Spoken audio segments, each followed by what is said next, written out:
Hey everybody, welcome back to the channel. Today we're going to be jumping into our 2011 Ford Fusion and we're going to be doing the front brakes on it. We're replacing the rotors as well as the pads, so let's dive into it. We've already got the car jacked up with our jack and a jack stand underneath, so we're nice and safe here. And we've already broken these loose, so we're going to get these off of here now. In order to go ahead and take off the caliper, these are going to be size 14 bolts. You're going to have a bolt up top and then you're going to have one down here at the bottom. And when you go to take these off of here, there is another nut that is on the other side right here. That is going to be an 11/16. If you need to, you can kind of hold it with the wrench and take out the bolt. Same thing on the bottom. Okay, so now we can take off our caliper here. Once we get our caliper off, we're going to want to hang it. You don't want to let it droop on the hose right here. So I'm going to go ahead and just use some baling wire right here. And we're going to take this and hang it by the bolt hole and hang it up here to the suspension. Now we can focus on getting our bracket off of here. For that, that should be a size 15 bolt. Okay, we're going to go ahead and pull the pads out of here. Now you have, looks like a couple springs that go in the top and the bottom of the pad right here. And then you have the pads themselves, which should just slide on out. There's this one. And then the back one, same thing, should just pop on out.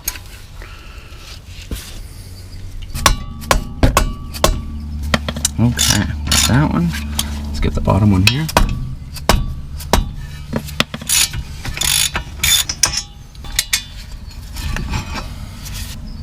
Anytime that I take off a bracket and I have some bolts or screws that are loose, I like to put it back into where they went on the piece that I took off, just to help keep track of everything. With the caliper and the bracket off of here, now we can take off the rotors.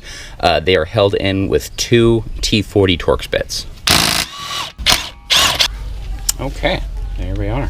Now we should be able to go on ahead and remove the rotor. If it'll work for us.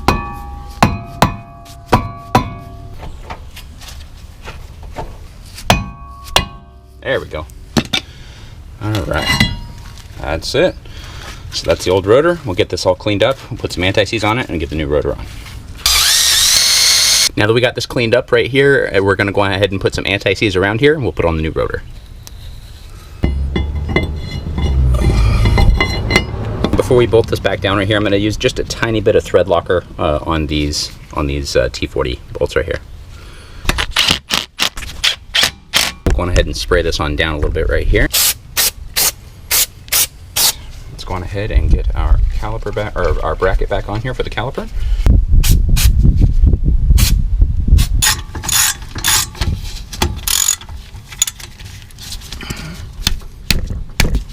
Now, as for the torque spec on these, I don't have those offhand right here, but I will post them in the description below if you guys do want that.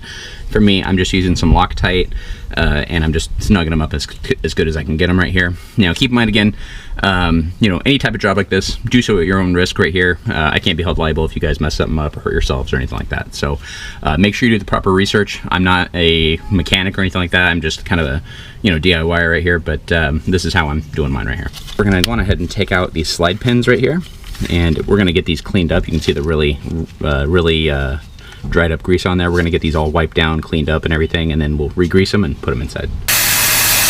There's no pitting or anything like that on these, so that's pretty good. For these clips right here, these should just pop out. These are your anti-rattle clips right here. So here's one right here, so we'll get that out of there. Then you're also gonna have this one down here, or over on this side. It's gonna be the same thing. And then you should also have this one that should pop out as well here, if it'll come out. Okay, we got that one out. Now for our new ones, I'm going ahead and just pull out the same stuff that we just popped out, put in the new ones, and then we should be all set. Okay, quick tip, make sure that you change this hardware out when this bracket is off of here. Okay, so it looks like this just sets down into here and then just clips into there like that. And while we have this one out, we'll do the same thing with this. We'll pull off these little wing ones on the sides, and then get this one out here. There we go. And then here is our new one. We'll go ahead and do the same thing right here.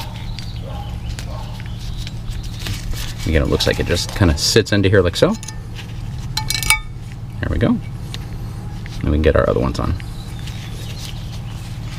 This little clip right here, it's just going to set into here, and it's just going to clip right around that part right there. It'll be the same thing for the other side. There's that. And then we'll do the top ones here too. Now that we have these installed right here and make sure everything looks good, we can go on ahead and take our springs and install them. They're just gonna go right up here, one on the top, like so, and then there's gonna be one on the bottom. When I'm compressing the piston right here, I've got a C-clamp and I've got some of these old backing plates from the old pads, as I don't have a big enough C-clamp to use the pad itself. So I'm just using these to help it kind of get compressed flat. And I also did take off the cap off of the brake reservoir right here. So that way if it pushes any air back, it shouldn't get any into the system here. So we'll get this all pushed together here and we can install this over the new pads. Okay, so we are getting the caliper back on right here. Make sure, of course, you push in your slide pins so it doesn't hang up on those.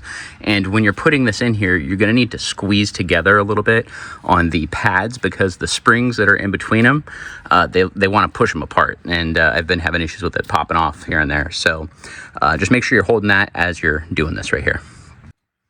Okay, we got a little Loctite on the caliper bolt right here. We can go on ahead and get that started right here. Now putting these back on right here, you are gonna have to back the slide pins up right here with an 11/16. Do the same thing on the bottom. It's just wanting to spin, so I'm gonna get something smaller to hold it while we tighten it up. Okay, pair of needle nose vice grips help get into the area right there. Once you tighten it up, it doesn't wanna let you have that wrench in there anymore, so this works pretty good. Okay, so that should be it for the video right here. That's all there is to replacing the rotor as well as the pads on your 2011 Ford Fusion. Hope you guys enjoyed the video. If you did like it, please make sure you give it a thumbs up and subscribe to the channel, and we'll see you on the next one.